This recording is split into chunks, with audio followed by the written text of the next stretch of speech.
All right, so this is the finals. Pretty much. This may as well be the finals. Ladies and gentlemen, we are starting the winner's bracket with the biggest thing that we possibly could.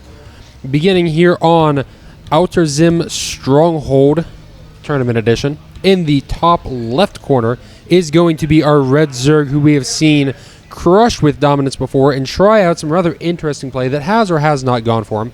He is Complexity's Midday.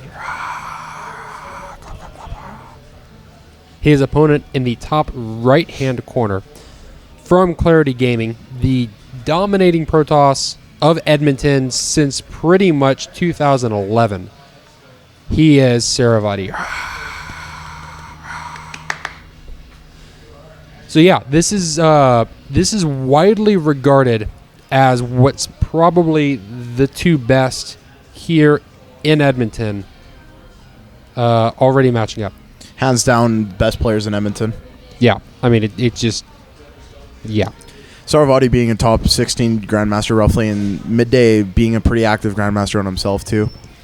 I mean, both of them were on solid pro teams, and Saravati has been dominant for a very long time, for at least 2 going on 3 years now.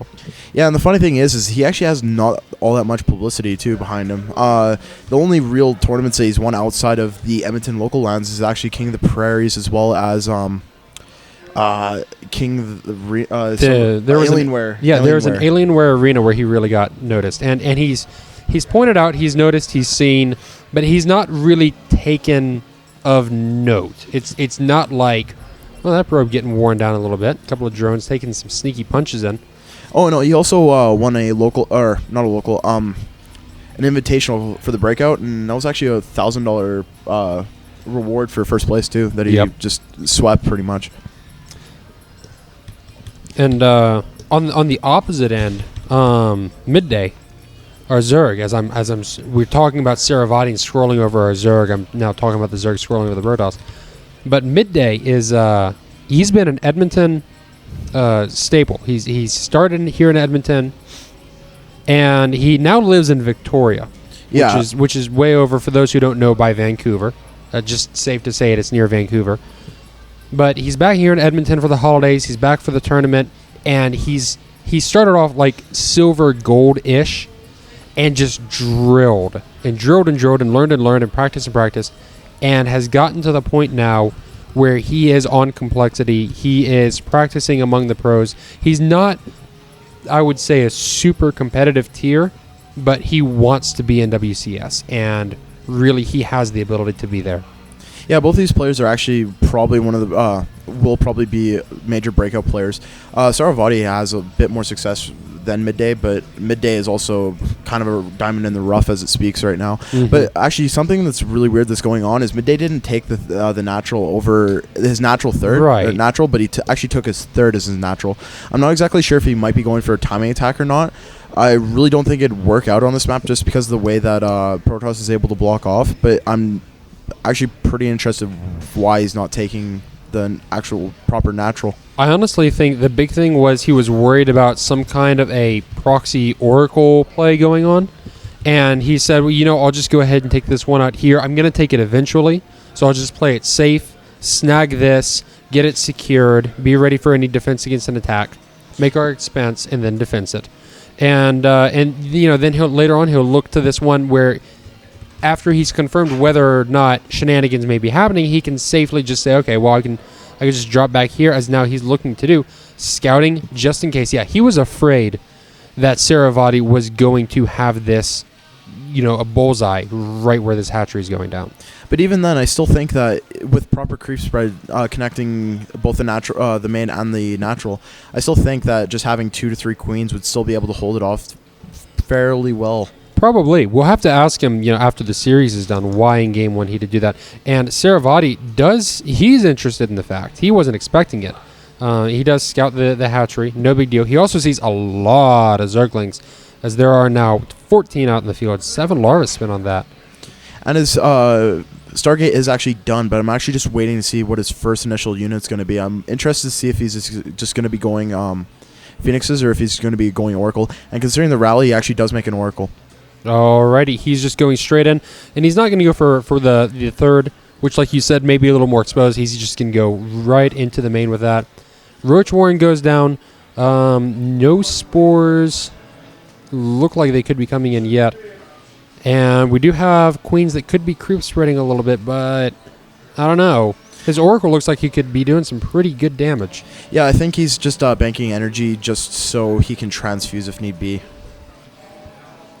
Oh, and he goes right by the Overlord. Overlord's like, okay, well, what's up? And we actually see Midday should have spotted that. And Saravati's actually continuing, starting up Void Ray production while getting +1 off of this too. Yep, and he has a second Stargate on the way.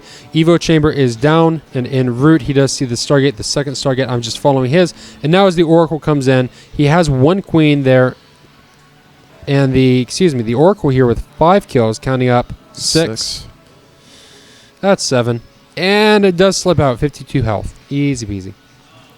And hopefully he's able to, Midday will actually just remember and just respond to it instead of just getting nickeling and while continuing getting nickeling and dimed, which tends to happen in a lot of games until the Zerg actually responds to it by either going Spire or just having a few Hydralisks. And he's getting the +1 range to Spire screaming, or not Spire, Hydra screaming to happen at any point in time here. The main really needs to get resaturated, and yes, there goes the Hydra in. So we do have 50 drones, 55 probes. Right now in economy, you could say that Midday's behind. He does have that third secured where it's just starting for... why does the sound keep getting disabled? I'm going to have to look into that. But Midday wants to stop this entirely, and it looks like if he continues to focus it's not going to happen. Yeah, it's not going to happen. I think Saravati can just force field off the links too, and he just did that actually. Yeah, he actually nice hold right there. Didn't force a cancel, but still did a decent amount of damage on the Nexus. Yep, and this is where Midday has got to start getting a little more scared because he's got the creep spreads going on. He has the 3 bases, but did lose some to the drone harass. Lost 8 workers thus far, and he's feeling like he's not in that dominant, forceful position that he really wants to be in.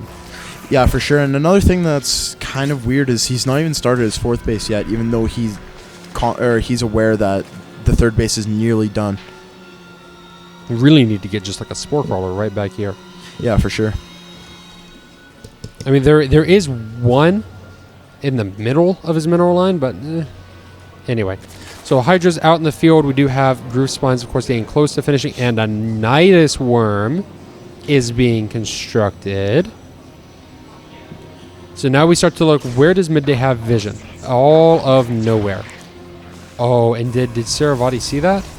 I think Middays might be just going for a creep push at this point. You see how his Lings are positioned right outside the 4th, as well as the right outside the ramp. If he does push his Nidus right beside that Ling, he's able to at least get the creep advantage, as well as have a decent getaway, as the Nidus Worm is not sniped off. We are getting muscular augments. I was going to say kind of the forward Nidus might be more of a Wings of Liberty style, where you'd have the forward Nidus for the Hydras to really push them forward, back before Hydras could have the off-creep speed. And the Nidus actually goes down there, but Saravati, he did notice it, and he will be able to snipe it off. Actually, he did not let that finish. It's kind of weird, but at the same time, I think he's just waiting for or Midday to just warp in a bunch of units and snipe it off. Yep, he's letting him commit to it. I don't think he was ready, though, for this amount of Hydras that are coming in, and some creep tumors are going down. He's already got the Photon Overcharge going, and is there Storm on that Templar Archive still, or has he researched it? Surely he's gotten it researched, and yes, no, it's not. It's almost done. He's still about 20 seconds away from it. These Hydras are going to be doing a lot of damage before that Storm comes out. I still think that this might have been a mistake, just because there's so many Zealots, and actually there's still Storms that haven't been used there yet. They are. And there they are. And Midday actually morphing in more Hydralisks into the Nidus Worm. I still don't think this is a worthwhile pressure. It just...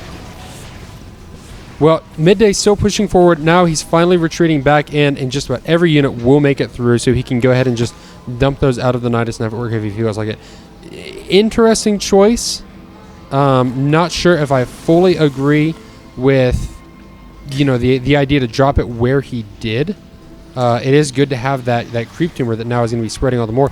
And Saravati did see that they were down here, but the army right now is dead even, and you really don't want that as a Zerg. You need to have that overwhelming presence. In fact, he's behind in workers. Yeah, I honestly think Midday should be building, at least trying to make a fourth at this point. He's forcing Saravati to be pretty defensive at this point, but honestly, he's pretty behind, and you can't be on even basis versus Protoss as a Zerg player. Right, and yet the storms here are just a little too much. Templar might get a little caught out. This is not a favorable engagement for Midday. Oh, fantastic. Storms coming down. Storms just crunching all the Hydralisks. Whole new level of Hydras come out. But yeah, just way too many storms. Way too many great, beautiful storms.